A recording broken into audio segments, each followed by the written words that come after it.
Welcome back to the Mountain Musket, episode 4, The Christian and the Modern Family.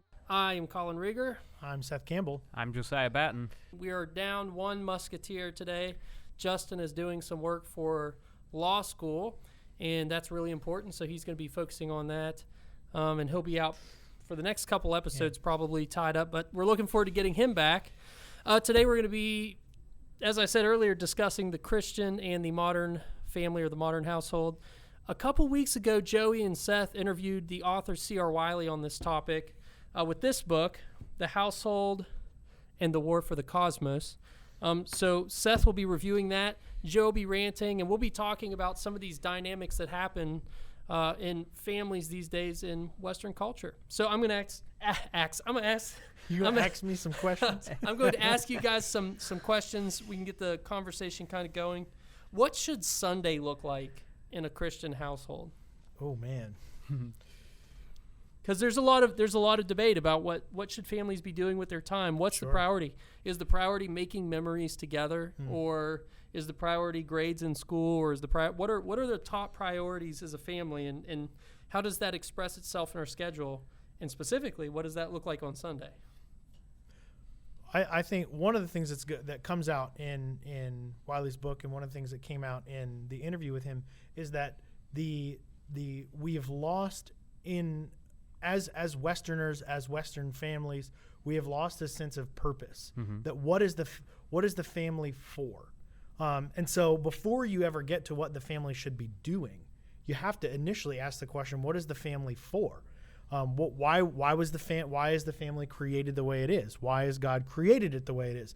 And so once you get there, and what we often do is we jump to the do before we answer the for. Mm-hmm. And when we do that, we are implicitly answering implicitly answering the for and filling it in with generally a non-biblical worldview answer. Mm-hmm. A non-biblical worldview answer of this is what the family's for, so this is what we do, rather than starting with, no, what is the family for? Why did God create the family? So that's where I would start. So why did God create the family, Joey? Why did God create the family? Well, God created the family to glorify himself by, I would say, fulfilling the creation mandate. You look in Genesis 1 and 2, and you see this God creating. God looks at man, solitary man. Everything else in creation, God is like good. Man by himself, not good, right? God creates Eve. They create the family. And now it's good. And that mandate is to fill the earth, subdue it, and rule over it. That's what God creates the family for. Right. So what do we think the average perspective is for why we have families these days? I mean, what does the average American think, and what does the average American Christian think they have a family for? I think you see a lot of, like I said, because we jump right to the do, and we don't ask the initial question of purpose. Because we don't ask that initial question, we have a lot of assumptions that have gone in and we haven't questioned. So you have the assumption of recreation, you have this assumption of pleasure, you have the assumption of whatever you fill that in that fulfills my needs. So the family exists to fulfill my needs. Quasi-selfish desire, right? So if I have kids, it's because I want small humans to take pictures of with or I want another outfits. Stab at Little League Baseball because I wasn't happy with how it went when I did it. Like I really want my photography career to take off, and I need a free model. So I don't know. Hopefully your kid's cuter than you think they are. Or on the flip side, I'm not going to have kids, and I'm not going to do those things because that gets in the way of my weekends. That gets in the way of my trip to Europe. That gets in the way of my career. Yeah, my fur babies. Right. The fur baby I can actually put in a cage. Yeah. and leave for the weekend. I can't do that with a person. Yeah. The authorities would frown on that. Right. But the implicit idea that we have bought into, even in the church, and I would say most dramatically in the church and sadly in the church is that in not asking that for question and not asking that purpose question, what is the family for? What is the purpose of a father? The purpose of a mother? We've been sold down the river in the process. That in being sold down the river, we've given up the essence of what a family is. So we don't have a retort to come back with, say, well, who's to say that's what a dad is for? Who's to say? It's all just your opinion. Yeah. It's all just your opinion. And this goes, we could trace this all the way back to Rene Descartes. I think, therefore I am. Everything is centered on the individual. Even your own existence becomes centered on the individual. And that wasn't his intention, but that's how it's worked out in society over the last several hundred years. Everything is centered on the individual. And there's no sense of, and this has destroyed our sense of community. So what I'm hearing, I learned the lesson of parroting when I was in school. They picked me to be a peer-to-peer mediator. Do you guys remember that? Oh yeah, I was too. I think they picked me. No, I wasn't. I think they picked me because I was the troublemaker, and if they made me the mediator, it would be hard for me to be the troublemaker too. So I think what I'm hearing is the family doesn't exist to serve me. The family exists almost as like a military unit to take territory in the name of Christ in the world. Yeah. And I think we have lost a sense of longevity of the family. Mm-hmm. That everything in that individual mindset, in that individual frame, we have lost the sense that family not only has, again, what is the family for purpose-wise, but what is the family for in my family. To kind of mix these two ideas together. I have this individual idea of family, my family. What is my family for? But what is my family for in 10 years, in 20 years, in 50 years, in 100 years? Our forefathers thought like that. Our ancestors thought like that. I'm going to build something that's going to last for generations, for my children, for my grandchildren, for my posterity. If our founding fathers didn't think like that, we wouldn't be here. Right. They were writing things for their posterity, to leave a legacy. Yeah. And we have fundamentally lost that because we have let things erode away at our foundation. And when you do that, a culture can't survive. If a culture doesn't think beyond itself, if a culture doesn't think more than 2, 3, 5 years down the road, if you don't think hundreds and thousands of years down the road, think of the Romans. The Romans were, and I'll talk about this more when I talk about the book, because that's one of the things that Wiley brings up. The Romans built what they built because they were thinking in thousands and thousands of year terms. Mm-hmm. That's how they were thinking. Yeah. Yeah. Look at Washington, D.C. Why is Washington, D.C. designed the way it is? Because it was actually designed. Like, unlike many other cities, they actually planned, this is what we want the city to look like in advance, and had architects, engineers build these things, build, the Washington Monument, and build the White House, and all these different things, and obviously the legislative building, these things that define the city of Washington, D.C. architecturally. And when you have that, because they planned it, you go to a place like D.C., and the city itself, the architecture influences how you feel. How you think when you're in a city. And we've all experienced this. If you've traveled, you've experienced this. Yeah. What is the character, what is the nature of a different city? Well, it all depends. You feel the same thing when you go into, if you've ever been to a cathedral in Europe or anything like that. Yeah. You're talking 1300s or earlier that these people are laying block upon block. Why? So we're talking about functionality and intentionality.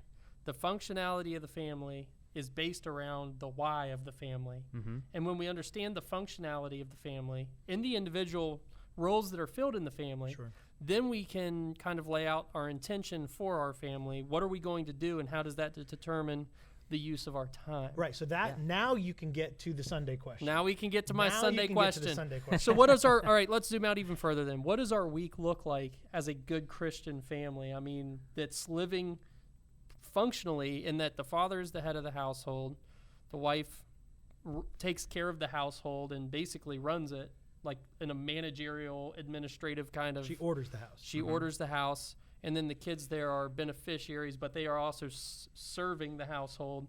So if we've got our functionality right, maybe we should start there. What does functionality look like then for individual members of a household?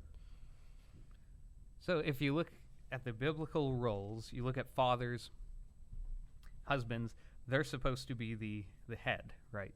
This is from Ephesians 5 and from Genesis 1, and we could go on and list other passages, but Ephesians 5, though, you have the husband is the head of the wife as Christ is the head of the church. Okay? That's in the Bible. If your theology can't account for that, then your theology is not biblical. Okay? Now, this does not mean that men get to be abusive or manipulative or anything like that, right? The man is the head of the household as Christ is the head of the church. Right. What does Christ do for the church? Okay? That's the example the man he lays down his life. He sacrifices himself. Sacrifices himself. He lays down his life. You look at the wife in Ephesians 5. Wives, submit to your husbands as to the Lord. And again, that analogy of Christ in the church. And you get to Ephesians 6, and you have children. Children are to obey their parents, and fathers and parents are to raise their children in the nurture and admonition of the Lord. And that's the basic breakdown. Yeah. So coming at the same thing from a different angle, I think if you look at it like going back to the garden and Adam and Eve and the dominion mandate of going and taking territory and taking filling the earth and subduing it. This is conflict language. This is wrestling language. I thought our job was to make memories together. No, you can that's a byproduct of taking dominion. But the idea of a man going out. So think in practical terms, right? You have go out and go to the forest and just put your stuff down, your backpack, whatever, and you go and start to forage for food. Well, what are you going to spend all the time that you can foraging and hunting and all that stuff while your stuff is back at camp? Well, no, because you're worried that either somebody might come steal it, an animal might get into it, whatever, and so you're not going to be fully focused on the task at hand. You're worried, and so what is the wife for? The helpmeet. She comes and she brings order to the things that we've already taken dominion of. Mm-hmm. She brings order to the thing we've taken dominion of, so we, the men, can go, and this is what Christ does. What has Christ done? He has come and he has bought us a kingdom with his blood, and he says, now you, my people, go and take order. Make order out of it. Make order out of this chaos. Go and preach this gospel and bring everything under my feet. I've already won it. I've already purchased it. The battle is over. I have fought. I have won. Now go order it. Mm-hmm. And that's our family should reflect that greater reality where the man goes out. There's a common phrase that the man brings home the bacon. He doesn't bring home the bacon. He brings home money, and the woman transforms it into bacon, right? She beautifies and orders the things that he brings home. That doesn't sound to me like a fair split of responsibilities here. I'm playing devil's advocate for our listeners. That doesn't sound like a fair split of responsibilities. Shouldn't the man share that ordering responsibility? I mean, what do you mean by ordering responsibility? Okay, so if it's the wife's job to order the household, that doesn't sound fair. Why isn't the man doing his fair share when he finishes bringing home the money? Oh, he certainly should. He certainly should. In the same way that when the owner of a restaurant comes and visits the restaurant, that he should come alongside the manager and say, the two of us, again, okay, in any other term, in any other practical term, we're talking about two people working together for the purpose and production of whatever that entity is, a restaurant, a business, whatever. The two of them are coming together to work together to further an end. What about Sports Center? But when we talk about family, we don't think in those terms. So what about Sports Center, Seth? I've been working hard all day. I want to come home, and I don't have cable.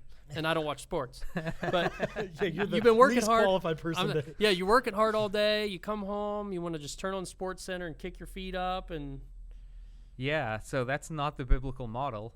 And to get back to your other question, do family? Well, I want to make memories. Well, you don't make memories plopping down in front of the TV, sitting there, doing what? Staring at a screen. Right. You don't make memories in front of an iPod. iPod. Who uses iPods anymore? An iPhone, exactly. Android, whatever. So think about it. Think about it this way. If we rewind time to the 300s, 400s, maybe even a little bit earlier, and we were a Roman family, and all of us came into the house in our little Roman house, whatever, and we all sat down and we all looked at an object, and our family time was centered around that object, and we all watched that object, and everything we talked about was in relation to that object, what would that object be in the Roman house? It would be an idol. It would be a god. It would be our family god, our house god, the god of our town. That's what it would be. Now, fast forward and tell me that the television, where is it in our homes? It's in a place of prominence. It's in a place where we can all sit around. It's a place where we can all watch it. Well, now, I'm not, don't get me wrong, I'm not bashing TV or obviously there's things that you can do as a family. I'm not calling TV an idol like worshiping an idol. That's not what I'm saying. What I'm saying, look at even the physical space of prominence that it takes in our family, in our household. And you rewind time, not very long, really, not very long in history, and what would another culture come and call that? They will call that an idol. Now that's not anything, you can watch TV as a family and you can watch a movie as a family and then go and talk about it and be a family. But if that's all you ever do and that's all you know how to do, then we go back to the initial question of what is your purpose? What are you building? So what's the point of recreation? Because we use TV as recreation. Yeah. So what's a more healthy recreation look like as a family? What place does recreation serve? Is that the center of our life as a family? Do we wait all year? Oh my gosh, I can't wait for vacation. I can't wait for vacation. I can't wait for vacation. You suffer for 51 weeks and then 1 week out of the year you go on vacation and your life is okay. Right. And you're actually making memories with your kids. What do you guys think of that? That's the American model of family. For sure. So what does that look like? It shouldn't be that way. You should be enjoying all the time you have with your family. But the point is, if you're ordering your family biblically, then you're going to be in a position where you're making those memories, because you're going to make a lot of memories slaying a dragon. You're going to make a lot of memories if you're out in a field working with your kids. You're out teaching your son how to use a knife. You're out, you're teaching your daughters how to cook. Gardening. They're going to make memories. Okay, you're gonna make memories that way. The difficulty in modern society is most of our work now is centered outside of the home, and that's for males and females. Right? It's centered outside of the home. The work I do doesn't really directly impact my family at all, other than I make money, right? And if I had the opportunity to have some type of job or work or be productive in some way where it was centered around my home and we could all do this together as a family business, that would be vastly better than the alternative of what we have now, where I get to spend a lot of time with my family when I take vacation, things like that. And of course, when I'm not at work. But I want to go back to the idea of memory and what even is the purpose of memory. Is the purpose of memory, so again, we're asking what it is and rather than what it's for, what is the purpose of a family memory? Well, a family memory assumes longevity, assumes legacy, assumes posterity. So if you have a family memory that you're trying to create, there's nothing necessarily wrong, again, with creating a family memory of all watching, so my family, we watch a movie every Friday night. That's what we do. I come home, I bring a pizza, we watch a movie. That's we know it's Friday night movie night. So last night was Friday, and we watched Homeward Bound, right? My kids loved it. The dogs and the cats, and they come home and through the drama of the river. Spoiler alert. They make it home. The drama of the river and all of this, right? They loved it, right? But what is the purpose of the memory? What is the purpose of the memory for? Is it so I can watch my kids enjoy a movie that I did when I was little, or so I can talk about themes and purpose? So we're building people, meaning? Not memories. Absolutely. I'm summarizing that for you because we got to start wrapping this segment up. I really want you guys to answer my question. What does Sunday look like? Sunday looks like worshiping the Lord on the Lord's Day with God's people in a church that you are a member of. What if we have a soccer game that day? Sorry. We only have so much time, so I don't have time to qualify this. I'm saying church is the most important thing you do all week. Yeah. Amen. We hope you hear that and you tuck that away and live by it. It's very important that your kids watch you worship. Yeah. You teach your kids how to worship, how to participate in the life of the the body of Christ, because that's your forever family, whether you like it or not. So that's the most important one you've got. Yeah. So that being said, we're going to wrap up this segment. Up next, Seth is going to be reviewing C.R. Wiley's book, The Household and the War for the Cosmos. If you don't get enough info out of his review, you can also go back in time and listen to the interview that Seth and Joey did with Pastor C.R. Wiley. So stay tuned for more.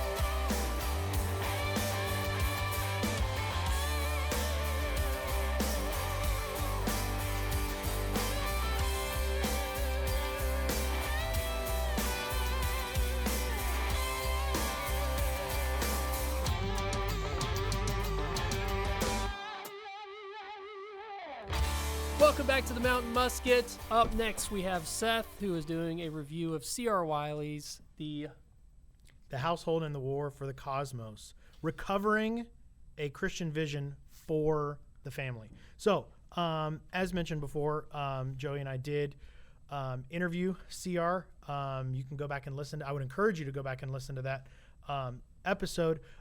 What we did not talk about in the interview was the book. We talked a lot about the outworking of the book, the flow of the book, and what his purpose was in writing the book and everything, all the tangential stuff off of the book, but we didn't talk about the book itself mainly because we knew we wanted to review it at some point. We knew we wanted to do an episode like this at some point. So this is a review of the book, a kind of 10,000-foot view of the book itself. The idea behind the book, first of all, was given at a talk he was giving, and he was encouraged to write it by a number of friends. He also has a background that kind of created this need in his own life. He was a ward of the state for a period of time. His father abandoned them, and so all of that kind of grew out of. This grew out of all of that, all of those different experiences and different things like that. So the idea behind the book is recovering a sense of piety. He actually used the Latin term pietas, piety in the family, and piety in the biblical family. And he goes on to define what he means by piety, because we all have very we have kind of barnacles on the ship when it comes to the term piety and what we mean by piety and what we think about piety. So I've never heard that expression before. Yeah, there's lots of barnacles on the ship that need scraped off. That works. That makes sense. No, it makes sense. It was just funny. That's okay. But he uses he kind of the guts of the book is comparing two main figureheads of two families that became two cultures that grew to influence the world, right? And how these two families and what grew out of them was born out of a sense of purpose. And these two men, these two patriarchs, leaders of these families, were influenced and commissioned by what they believed to be their God to go and do and serve and sacrifice and die for that very thing, right? So the first patriarch that he talks about is Aeneas. Aeneas is the main character of Virgil's Aeneid, and so I'm going to read you, in case you haven't read that, I'm going to read you a little bit, just kind of give you the context of this. I'm going to skip around a little bit, but Aeneas' story begins in media res, which means in the middle of the story. After the fall of Troy, some Trojan survivors escape by sea, but eventually they find themselves caught in a storm that has been stirred up by their old nemesis, the goddess Juno. After Neptune, the god of the sea, comes to their rescue, Aeneas anchors off the coast of Libya, not far from Carthage. When he comes ashore, his mother, the goddess Venus, appears to him, disguised as a huntress. She is the one who asks him, "Who are you?" His reply, I am Aeneas, duty bound. I carry aboard my ships the gods of house and home we seized from enemy hands. My fame goes past the skies. I seek my homeland, Italy, born as I am from highest Jove. And then he comments, now that is a mission statement. It's not the sort of thing you see in corporate America with all the lifeless, politically correct boilerplate. It could only belong to a hero. And Aeneas is precisely that, but didn't give this mission to himself. It was impressed on him during the sack of Troy. So the idea here is that born from the gods, Aeneas feels compelled, feels commanded, feels driven to save his family, right? That's his job. That's his goal. That's what he aims to do, is save his family, find his homeland, take territory. Now, who else does he compare this guy with? Well, he compares him with Abraham. That there is a connection and similarity between Aeneas and Abraham. So he talks about that in... Sorry, I've written the page down here.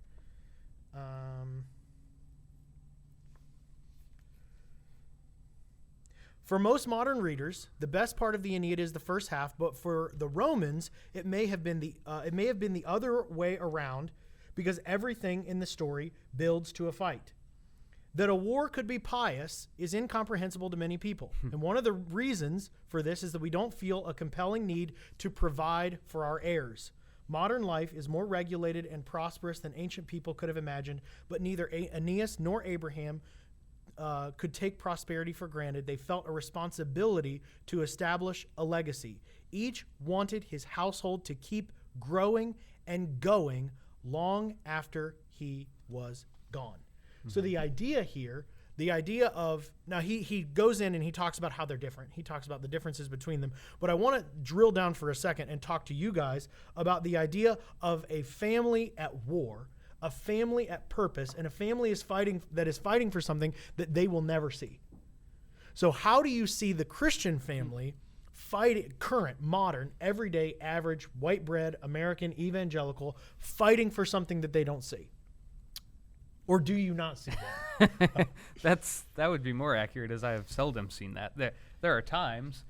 Can you give us an example of something that you have seen? Well, yeah, on an issue like abortion, we tend to be fairly good at fighting that battle tactically. We not only teach our kids to think rightly about that, but we also go out and people, go out street preach in front of abortion clinics and things like that.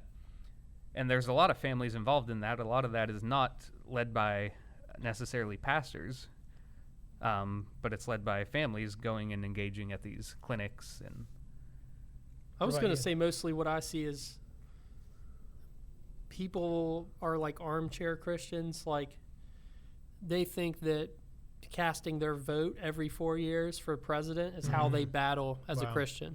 Yeah. Like that's, well, I did my job. I voted for whoever in whatever election. That's me fighting for the future of my family. But to me, that's one of many battles we should be fighting. There are a lot of battles I think Christians should be fighting that most of us don't even see as battles. Like, as a Christian, our job, I think, is to anytime any form of evil or malice shows its face, your job is to punch it square in the mouth. Like any kind of injustice, any kind of, lie, untruth, false witness, whatever. So to me, there's a million battles that we should be fighting other than just, and if we were fighting all those other battles, it wouldn't be as hard to get actually godly presidents in office because you'd have a more godly culture. And fighting them as families, not just. Well, you're teaching your kids, so your kids are watching you fight. Like as a business owner, there are opportunities that I have where I could be dishonest or unjust and steal, either from a customer or my own employees or whatever, or my business partners. What's wrong with that? There's a lot wrong with that. And so, and there are plenty of times that customers or someone else tries to steal from my company, and I'm responsible for taking care of my people. And my family witnesses me fighting these battles, not not just because there's money involved or whatever, but because there's a foundational principle of truth that has to be defended and upheld. Yeah. So when you're talking about, a mission or a battle or whatever, I mean, I think most evangelicals in America are lazy. Yeah, and I think that comes back to what we said in the or scared. Yeah, I think it's a combination of both. But the idea of doing something that you will never see the end of, and that you will never reap the benefits of. We were talking about you talked about the idea of Washington D.C. and how the grandeur of it. And if you've ever traveled to Europe and been in one of the cathedrals, or you're talking, I think I mentioned the 1300s or even earlier, depending, that these were stonemasons that were carving out stone, that were laying the corners on blocks of a church that their grandchildren and their great-grandchildren would never worship in. I mean, Well, the idea is something's bigger than me. There is something bigger than me. My family is inevitably going to grow. I'm going to pass these things down, and that is not the way. And that's what one of the things that Wiley argues for in the book is recovering that sense of purpose, recovering that sense of identity and longevity with your family. That it's not something that ends with me. It's not something that ends with my fur baby, but it's something that I pass on to a generation. And it's sometimes it's the faith that you pass on. Sometimes it's the fighting that you pass on. But sometimes it's a practical skill that you pass on, a business that you pass on. But something. Well, legacy. So that's a legacy, right? And legacies are built by the denial of self-pleasure. Absolutely. Yeah. And that's what he talks about in the book. Is it? I haven't read the book, CR. I'm sorry. I will read it. That's what he talks about in the book. That's exactly what Aeneas does. That's what he does for his father. Right. He literally carries his father on his back. Yeah. And this is symbolic of him sacrificing himself for his own father. In a culture where it's all about self and it's all about me and my own. It's a hedonistic culture that we live in. In that kind of culture, there is no room to forsake self to build a legacy. There's no room for that. Yeah.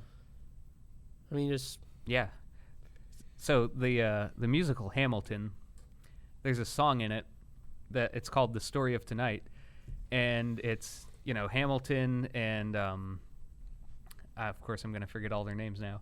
Hamilton and all of his friends, and like Marquis de Lafayette and those guys, and they're singing and they're like, "I may not live to see our glory, but I will gladly join the fight.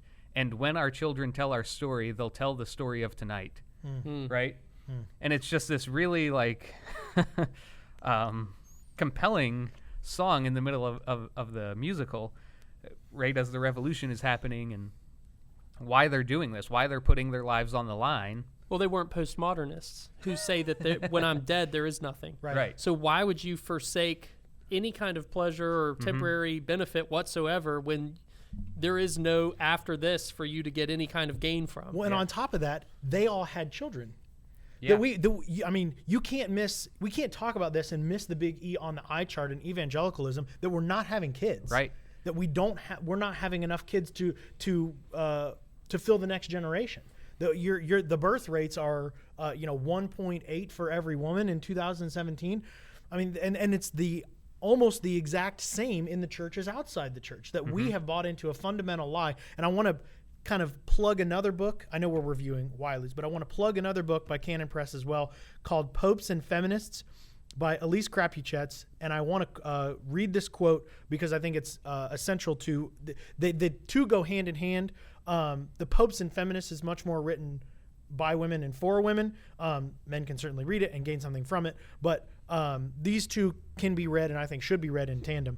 She says, when the culture around us is crumbling, we need to be reminded of that means God, his great goodness in the past. There is nothing new under the sun, Ecclesiastes 1:9. The same sins of pride, selfishness, and greed permeated other cultures, perhaps with different manifestations, but all sharing the same root. And God was faithful. He raised up his servants to fight the darkness, and in his unsearchable wisdom, one of the central means he used was the lowly family. That how did God, and she goes on and talks about the family as God's instrument in completing the Reformation. That putting women, Katie Luther comes to mind, putting her in her rightful place in the home, not in a nunnery. and putting Martin Luther in his rightful place as the father of a home, not in a monastery, and having the family order and having the family with a purpose. And that idea of family being resurrected at the Reformation changed Europe forever.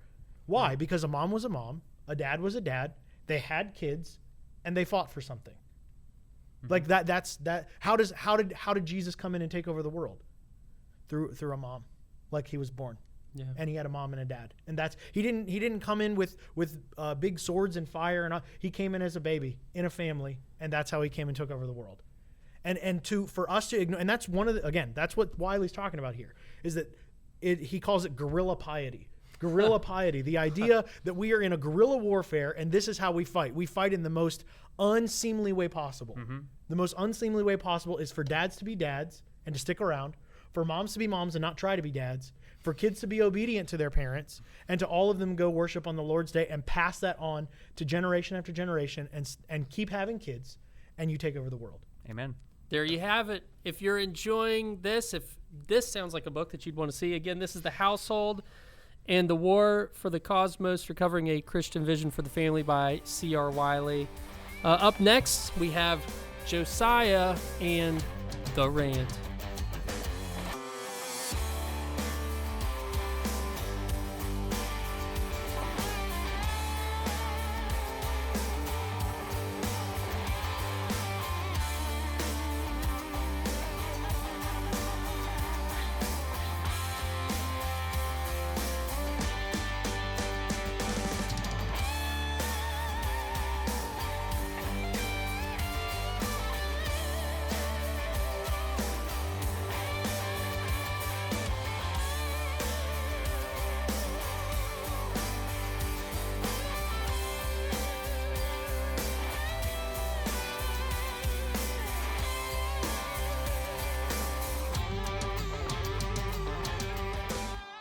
Welcome back to the Mountain Musket. Up next, we have Josiah and The Rant. This rant is called The End of the Family. If the family does not recover its end, the family will end. I'm, of course, using end in two different senses, one as a noun and one as a verb. In one sense, I refer to the purpose of the family, and in the other sense, I refer to the cessation or termination of the family. If the family does not recover its end, the family will end. Many people assume the family is under attack from forces like the LGBT plus alphabet soup lobby, from no-fault divorce, and from millennials with their fur babies. And those things are all true attacks on the family, but they are not the root cause. The root cause is we as a society accepted a false premise that the individual is the building block of society. But he is not. The family is the building block of society. Individuals cannot sustain society. The lone individual cannot reproduce, and without reproduction, society will cease to exist. Societies require fruitfulness, biologically and otherwise. And fruitfulness requires families. Families allow for stable reproduction. Families allow for the fruitful development of character, and Christian character and virtue. Families build communities. Families provide the connection between work and calling. And families provide the support structure for growth through aunts and uncles and grandparents, and so on. The need of the hour is men, real men. The kind of men who work up a sweat tending to their homes, their lawns, and their gardens, their cars, their gardens. The ideal of a husband and a father provides a purpose for men to strive toward. Because the husband-father calls forth sacrificial responsibility in the example of Christ, being a good husband-father will mold you into a man of character. It is a means of grace by which God sanctifies boys and turns them into men. And this will lead you to provide for and protect and lead your family. When a man's work is connected to his calling as a husband-father, that work will be more productive and beneficial to society. It will instill meaning into his life and will provide an example for his children. Ideally, this work should be centered around the home and the household. But we are far from that ideal. Our culture is designed to make us consumers and to create dependence. And this robs us of true fulfillment as men, as women, and as families. True fulfillment is found in living in accordance with our nature. Men as men, women as women, husbands as husbands, wives as wives, children as children. And we have lost this because we deny there is anything unique about man as man or woman as woman. But this charade cannot be maintained, and indeed we see it unraveling every single day before our very eyes. The end of the family is to glorify God by being ground zero for fulfilling the creation mandate of filling and subduing and ruling the earth. Having lost this conception of purpose, the modern family aims at nothing and achieves great harm and disaster, as evidenced by our broken and hurting society. The fundamental mark of most individuals in our society is I'm hurt, I'm broken. This is not normal, and it is not healthy. I am done caring about how backwards and draconian and repressive the modern intelligentsia views the ideal of the family. I will consider listening to their views of how to raise my children and lead my family when they figure out the requisite genitalia for even having children. The biblical purpose of the family is far from repressive. It is truly liberating. Productive households get to live together and work together. That is liberating. To produce in a way that you are not beholden to others' whims and demands and schedule is not repressive, it is freedom. The modern feminist seeks to liberate women by telling them to be more like men. That's repression. Wives, take joy in helping your husbands. Yes, in his wisdom, God established man as the head of the household, yet also in his wisdom, he determined it was not good for man to be alone. Help your husband build the kind of house and raise the kind of family that can be productive, that can fulfill its end of filling and ruling the earth. We must return to recognizing and living in line with the end of the family. If we do not, the family will end. We are seeing this happen now. As the family has been beaten and bludgeoned, society has unraveled further and further. This is a sin problem. Sin fundamentally ruined the family. It takes us one chapter, from Genesis 3 to Genesis 4, to where a brother is killing his brother. But Jesus came and dealt with sin. The family faces no problem and no challenge that is not resolved in the gospel of Jesus Christ. And allowing that to guide our families is the only hope for society. If the family does not rediscover its end, its purpose, the family will end. It will cease. And that's the end of the rant and the end of this episode. Stay tuned for more from the Mountain Musket. Thank you for tuning in today. Fight for your families, fight for your homes, and we'll see you on the next one.